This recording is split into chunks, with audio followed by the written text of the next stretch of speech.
Bonjour à tous, on va faire la correction de l'évaluation sur le chapitre 3. On commence par le sujet A. Plusieurs questions se retrouvent aussi dans le sujet B, elles étaient simplement pas dans le même ordre. Donc on reviendra sur les questions différentes du sujet B. Et sinon pour la majorité, elles étaient juste pas dans le même ordre. On verra ça juste après. Donc on commence par le sujet A sur les premières questions, les questions de cours. Première chose, on traite un chargeur solaire de téléphone et on veut remplir le diagramme de conversion d'énergie suivant. Donc on nous parlait dans le paragraphe juste au-dessus d'un chargeur solaire. On a donc l'énergie solaire en entrée et ensuite les deux sorties, énergie électrique, puisqu'on recharge avec l'électricité de notre téléphone et une part d'énergie thermique perdue.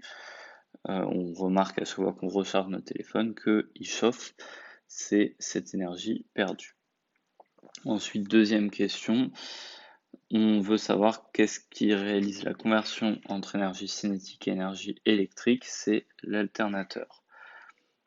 Troisième question, on souhaite expliquer si une centrale hydroélectrique produit de l'énergie renouvelable ou non renouvelable.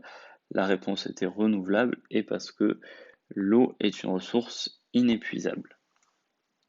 Ensuite, une centrale thermique à flamme réalise une combustion. On veut compléter l'équation de la combustion. Donc, les coefficients à ajouter.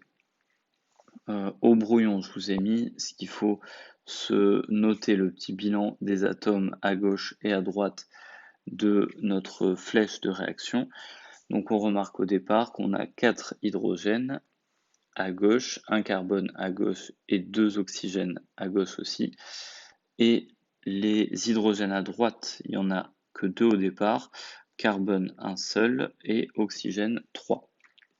Donc si on met un facteur 2 du côté de la molécule d'eau en bleu, on a donc ici le 2 hydrogène qui devient un 4, donc on est bon pour l'hydrogène. Ensuite on vérifie l'oxygène, on passe à 2 oxygènes sur la molécule d'eau, plus 2 oxygènes sur le CO2, on a donc 4 oxygènes, tout comme l'autre côté, si on rajoute un facteur 2 devant le dioxygène, ce qui est fait en rouge, et qui permet d'avoir autant d'atomes à gauche qu'à droite.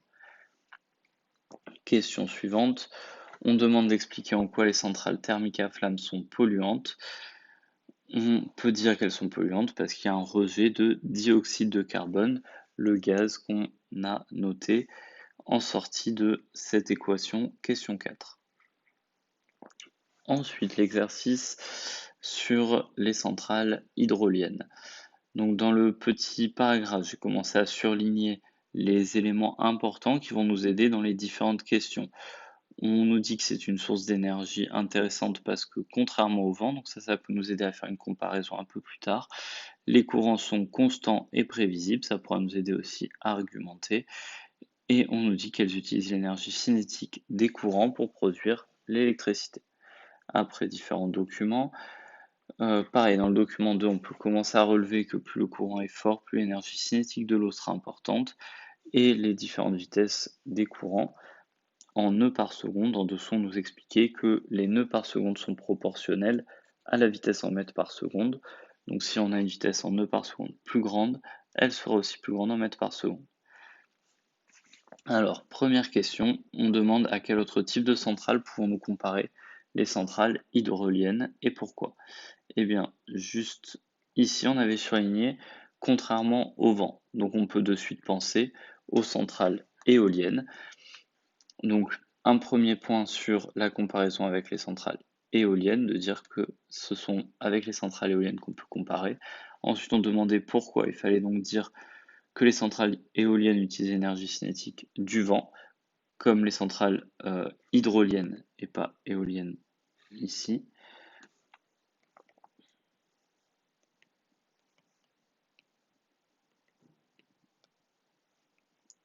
Utilisent l'énergie cinétique des courants. Donc avec ces deux petit point de comparaison, on a les 2 points donc sur l'explication, le pourquoi, et un point sur le nom centrale éolienne pour comparer. J'ai accepté aussi ceux qui m'ont comparé avec les centrales hydroélectriques, donc qui viennent des barrages. Et pareil, si c'était correctement argumenté, ça faisait aussi les 3 points.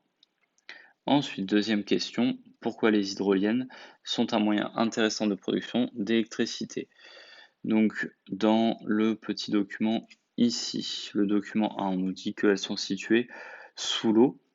Donc, premier point, donc celui-ci, ça faisait un 0,5 point. Elles ne prennent pas de place au sol, mais sous l'eau. Ensuite, le courant marin est constant et prévisible, contrairement au vent. Donc ça, un point. Et de dire que les centrales hydroliennes ne polluent pas, encore un point. Ce qui nous faisait 1,5 point pour le courant marin est constant et prévisible contrairement au vent, 0,5 point pour pas de place au sol mais sous l'eau, et donc un point pour les centrales hydroliennes ne polluent pas, ce qui nous arrive à un total de 3 points aussi pour cette question. Ensuite, choisir un site pour installer une centrale hydrolienne et argumenter le choix. Donc on nous donne 2 sites qui ont un fort courant qui était repéré ici, Ras-Blanchard et Ras-Barfleur. Donc on pouvait donner ces deux-là en raison du fort courant.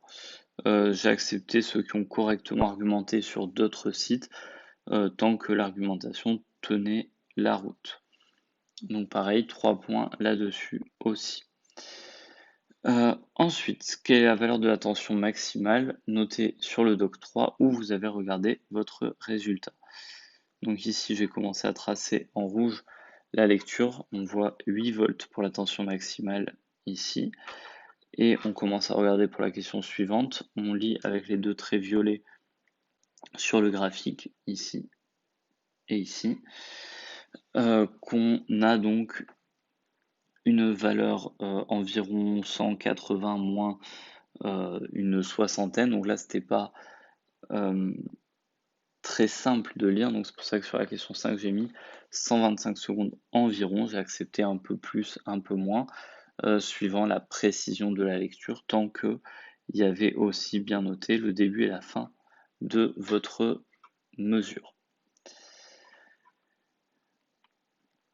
Ensuite, question 6, on demandait de construire le bilan d'énergie d'une centrale hydrolienne. Donc c'était le même type de bilan que dans les questions de cours, mais en remplaçant cette fois-ci par hydrolienne, nous dire qu'en entrée, il y avait l'énergie cinétique du courant marin et qui va donc produire l'énergie électrique et l'énergie thermique.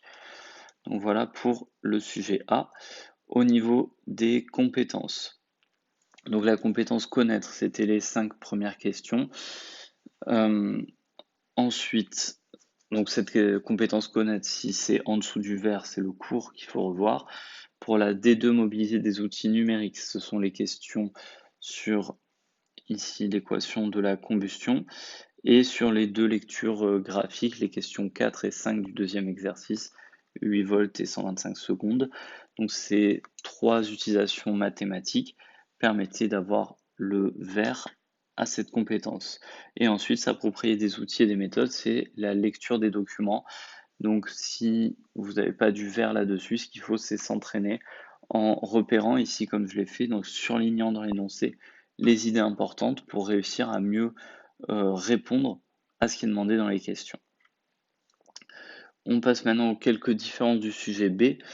L'équation de la combustion, donc on peut faire sur le même principe que le sujet A.